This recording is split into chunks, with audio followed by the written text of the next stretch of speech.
Olá, meu nome é Igor Hatz e eu estou aqui para participar de mais um Falando de Processo 365, essa grande iniciativa da BDPRO, capitaneada pelo professor Antônio Carvalho.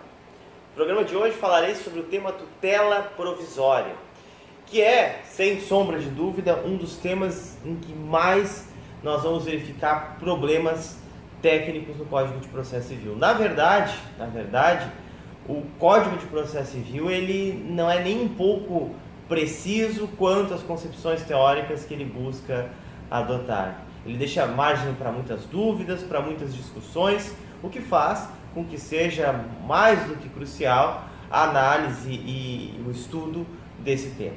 Pois bem, o que eu quero apresentar aqui para nós é basicamente as duas correntes de pensamento que se formaram sobre o tema da tutela provisória.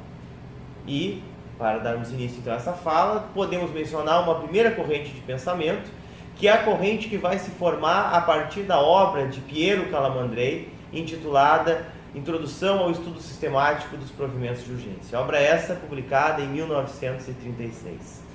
Para Calamandrei, os chamados provimentos cautelares, eles seriam caracterizados por dois elementos principais. Quais sejam?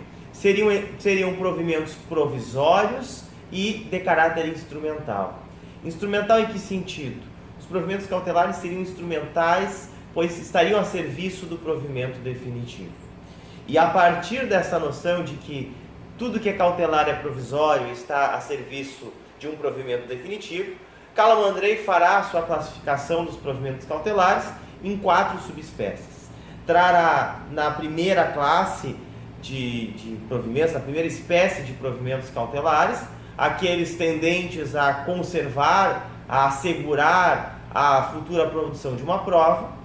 Na segunda letra da sua classificação, ele trará os provimentos cautelares tendentes a resguardar a frutuosidade de um futuro processo de execução, de uma futura execução forçada, como ele diria.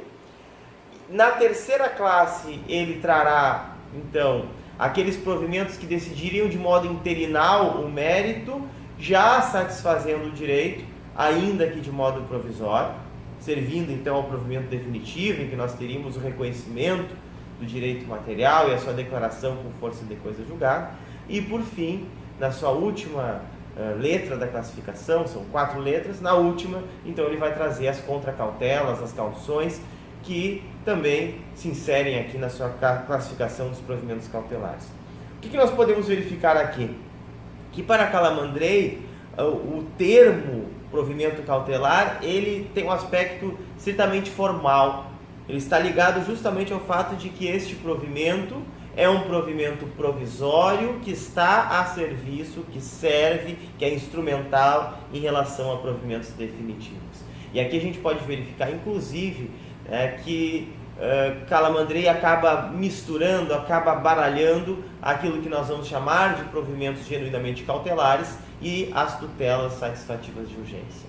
Na contramão da teoria de Piero Calamandrei, ainda em seus comentários ao Código de Processo Civil de 39, Pontes de Miranda já trazia, em alguns momentos pontuais da sua obra, que acabam sendo reproduzidos também nos seus comentários ao Código de 73, uma distinção muito crucial que era feita por ele.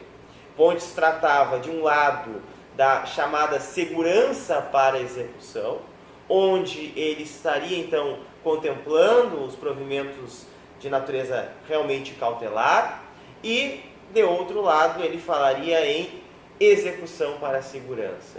Essa distinção não é feita de forma sistemática no pensamento de Pontes de Miranda, mas ele deixa claro que a satisfação antecipada do direito, ainda que provisória, não se confunde com os provimentos cautelares. Pontes de Miranda deixa muito claro que o que distingue os provimentos cautelares, o que distingue a tutela cautelar, é justamente tratar-se de uma tutela de simples segurança. Uma tutela que acautela um direito e não uma tutela que tem o condão de satisfazê-lo, de realizá-lo. A partir dessa distinção, segurança para execução e execução para a segurança, Ovídio Araújo Batista da Silva foi talvez o maior responsável por dar seguimento ao pensamento de Pontes de Miranda, sofisticá-lo ainda mais e traçar então uma distinção entre, de um lado, as tutelas de urgência de natureza cautelar, que teriam a função de assegurar um direito, e as tutelas satisfativas de urgência, que, inclusive no pensamento de Ovídio, divide-se em tutelas satisfativas de urgência provisionais, interinais, e ainda as tutelas satisfativas de urgência chamadas autônomas, que também é um ponto importante, que muitas vezes é olvidado por boa parte da doutrina brasileira, e o Código, inclusive, não dá um tratamento harmônico a essas duas situações. O que eu quero trazer a partir disso tudo?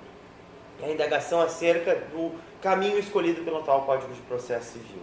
E quero mostrar para vocês, a partir de um dispositivo do Código, como o legislador ele oscila entre esses dois pensamentos teóricos. De um lado, o pensamento que a tutela cautelar é instrumental em relação ao provimento definitivo, que ela serve ao provimento definitivo, o que Calamandrei chamava de instrumentalidade qualificada ou de instrumentalidade ao quadrado, e de outro lado, a ideia que nos parece aqui é mais adequada, de que a tutela cautelar, ela assegura, ela protege uma situação cautelanda, ela está vocacionada a proteger o direito material e não a proteção do processo. Se nós analisarmos, por exemplo, o artigo 305 do Código de Processo Civil, nós veremos que na sua parte inicial ele traz como requisito para a concessão da tutela cautelar que seja explicitado pela parte requerente o direito que se objetiva a assegurar. E da leitura dessa expressão, obviamente que podemos nos inclinar a um posicionamento rente à doutrina de Pontes e de Ovídio. Porém, ao mesmo tempo, e o mesmo dispositivo legal traz como requisito também para a concessão da tutela cautelar que seja demonstrado o risco ao resultado útil do processo. Vejamos que essa nomenclatura, risco ao resultado útil do processo, que poderia ter sido substituída por expressões até melhores usadas pelo próprio Calamandrei, como o perigo da infrutuosidade, ou pela expressão utilizada por Ovídio, perigo de dano iminente, ela deixa muito claro um posicionamento de que, se eu preciso demonstrar o risco ao resultado útil do processo, a cautelar estaria vocacionada à proteção do processo, e não à proteção da citação de direito material. Embora tudo isso pareça tão somente uma divagação do ponto de vista teórico e doutrinário, podemos mostrar que consequências práticas distintas advêm de cada um desse posicionamento. Pois, se entendermos que a tutela cautelar protege o processo, se entendermos que a tutela cautelar está a serviço da função jurisdicional, está a serviço dos provimentos definitivos e capazes de produzir coisa julgada material, que essa é uma das questões importantes sobre essa matéria, que inclusive sustenta o pensamento daquilo que Ovídio sempre combateu como mito da ordinariedade, nós seremos obrigados a concluir pela possibilidade da concessão de cautelares de ofício, uma vez que as cautelares estariam a serviço da função jurisdicional, estariam a serviço do processo. Inclusive a noção de instrumentalidade qualificada, de que a cautelar é instrumento do instrumento, está ligada a essa noção, de que a função jurisdicional de conhecimento e execução serviriam de instrumento do direito material e a tutela cautelar serviria de instrumento deste instrumento. E por essa ótica, torna-se plausível, inclusive, a defesa de que a tutela cautelar poderia ser concedida de ofício, independente de expressa prescrição legal, tendo em vista que estaria no âmbito da técnica processual, estaria no âmbito da proteção da própria função jurisdicional. Agora, em contrapartida, e me parece que essa é a posição mais acertada, se pensarmos que a tutela cautelar é vocacionada à proteção do direito material, torna-se incabível a concessão de cautelares de ofício, salvo quando expressamente a lei trouxer essa possibilidade, o que seria um caso excepcional. Até porque, do contrário, qualquer cautelar de ofício concedida pelo juiz estaria violando frontalmente o artigo 2º do Código de Processo Civil. Estaria violando frontalmente a autonomia das partes, a autonomia da parte que tem o direito à cautela. Vejamos que você pensar que a cautelar protege o direito também traz consigo toda uma corrente de pensamento que reconhece a existência de um direito substancial de cautela, que eu tenho direito a acautelamento de uma situação de direito material. E vejamos, o Código de Processo Civil acaba, em razão das suas deficiências, deixando em aberto essa discussão. E que, obviamente, o nosso posicionamento, o posicionamento aqui defendido, seguindo fielmente a ideia de que a tutela cautelar ela está voltada à proteção do direito material, vai contra essa corrente, vai contra a possibilidade da concessão de cautelares de ofício, pois a cautelar ela vem para a proteção, para o acautelamento, para a segurança de situações cautelandas que gravitam, por assim dizer, no âmbito de direitos subjetivos, pretensões e até ações de direito material. Bom, são essas as considerações que tínhamos para hoje. Muito obrigado e até a próxima.